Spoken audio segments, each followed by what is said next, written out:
Metro উপত্যকাত পৰিণত হৈছে পেঙেৰি। এইটোৰ পাছত সেইটো মৃতদেহ উদ্ধাৰ। পেঙেৰি যেন এতিয়া পৰিণত হৈছে মেট্ৰো উপত্যকাত। পুনৰ উদ্ধাৰ হ'ল আন এটা মৃতদেহ। মৃতদেহটো পেঙেৰি আৰক্ষী থানাৰ অন্তৰ্গত লালমাটি অঞ্চলৰ অজিত মুৰাৰ পুত্ৰ সুনীল মুৰা বুলি জানিব পৰা গৈছে। 28 বছৰৰ সুনীল মুৰা মঙলবাৰৰ পৰা নিখোজ হৈ আছিল। পৰিয়ালৰ লোকে জানিবলৈ দিয়া অনুসৰি মঙলবাৰে পুৱা 11 মান বজাত কামলৈ ওলাই যোৱাৰ পিছৰে পৰা নিখোজ হৈ আছিল সুনীল মুৰা। আজি ঘৰৰ ওচৰৰে চাহ বাগিচাৰ এখন কুঁৱাত উদ্ধাৰ হয় সুনীলৰ অৰ্ধগলিত মৃতদেহ। পেঙেৰি আৰক্ষীয়ে মৃতদেহ কুঁৱাৰ পৰা উদ্ধাৰ কৰাৰ লগতে মৃতদেহটো মৰণোত্তৰ পৰীক্ষাৰ বাবে যাৱতীয় ব্যৱস্থা গ্ৰহণ কৰিছে। সুনীলৰ মৃত্যু কেনেকৈ হ'ল সেয়া বৰ্তমানলৈকে জানিব পৰা হোৱা নাই। আৰক্ষীৰ তদন্তৰ পিছতহে মৃত্যুৰ কাৰণ পোহৰ আহিব। কিন্তু ইটোৰ পাছত সিটো মৃতদেহ উদ্ধাৰৰ ঘটনা এতিয়া অঞ্চলজুৰি তীব্ৰ চাঞ্চল্যৰ সৃষ্টি। এই আমাৰ উমেশ প্ৰসাদ কৈৰী তেওঁৰ বাগানত আপোনাৰ নাদত মৃতদেহটো উদ্ধাৰ হৈছে আৰু আপোনাৰ আজিৰ পৰা কমেও 7 দিনমানৰ হয় মৃতদেহটো আমি দেখি যিহেতু গম পাইছোঁ, মেজিষ্ট্ৰেট ছাৰো যিহেতু চাইছে, পুলিচ প্ৰশাসনে যিহেতু চাইছে। আৰু কথাটো কি হ'ল মানে এই বাগানত অকণমান নাদ আছিল, এই নাদতে এই আহ যাহ কৰি থাকোঁতে পৰি কিনে মৃত্যু হৈছে বুলি আমি সন্দেহ কৰিছোঁ। মানে কি নাম মানুহজনৰ কি নাম?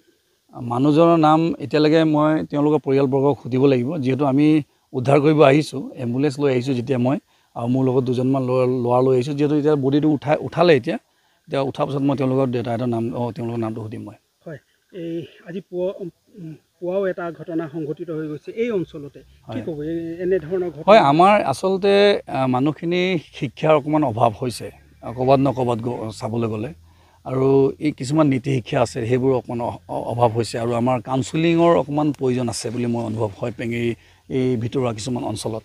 কিয়নো নিজৰ কন্যাক এগৰাকী মাতৃয়ে এই পৰকীয়া প্ৰেমত পৰি আৰু তাই কন্যা 7 বছৰীয়া শিশুক 5 বছৰ ক্ষমা কৰিব 5 বছৰীয়া শিশুক ডিঙি চেপি ৰছী ফাঁচি দি কিনে মানে মৃত্যু কৰিছে বুলি আমি খবৰ পাইছোঁ। আৰু আহি কিনে আমি বডিটো নিছোঁ পষ্টমৰ্টম কৰিবৰ কাৰণে। আৰু আমাক দুখো লাগিছে এই সন্দৰ্ভত যে আজিকালি এই চামটো মানে মোবাইলৰ পৰা একেবাৰে পূৰা লিপ্ত হৈ কিনে মানে পৰিয়াল গোটেই সকলো পাহৰি গৈছে। মানে ছাৰ এইটো খাটাংপানী লালমাটিৰ কি বুলি কয় আপোনাৰ সুনীল মুৰা, বয়সটো 28 বছৰ হ'ল। এতিয়া আপোনাৰ মঙলবাৰ সন্ধানী হৈ আছে আৰু বৰ্তমান আজি উদ্ধাৰ হ'ল আৰু নাদত পোৱা গ'ল বাগান মাজত। আৰু কেনেধৰণে মৃত্যু হৈছে বুলি আপোনালোকে সন্দেহ কৰে?